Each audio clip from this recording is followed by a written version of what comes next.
शीर्षक।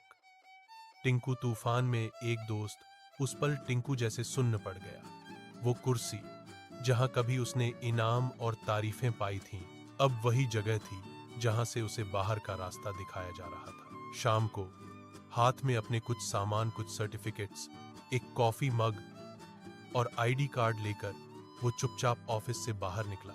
बाहर सड़क पर खड़ा होकर उसने गहरी सांस ली। लोग भाग रहे थे, गाड़ियां दौड़ रही थी और उसके मन में बस एक ही ख्याल था, फिर से वहीं शुरुआत पर।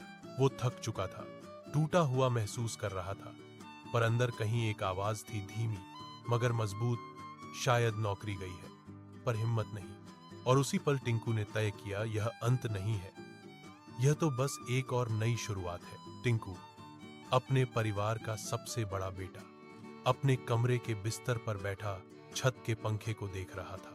कमरे में सन्नाटा था, बस पंखे की धीमी आवाज गूंज रही थी। कुछ दिन पहले ही उसकी नौकरी अचानक चली गई थी, बिना किसी चेतावनी के। जिस मेहनत और उम्मीद पर उसने अपने परिवार के बेहतर भविष्य की नींव रखी थी, वो एक झटके में बिखर गई थी।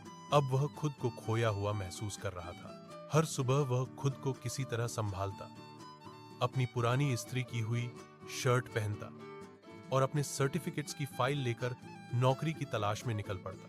वह एक के बाद एक ऑफिस, प्लेसमेंट एजेंसियां, जॉब फेयर घूमता, पर हर जगह वही जवाब सुनने को मिलता, कुछ आया तो आपको कॉल कर देंगे। दिन हफ्तों में और हफ्ते 3 महीनों में बदल गए। हर असफलता उसके मन को और तोड़ती चली गई। पैसे कम हो रहे थे और उम्मीद भी, लेकिन कहते हैं किस्मत जब भी कुछ छीनती है तो कहीं ना कहीं एक छोटी सी रोशनी भी छोड़ जाती है।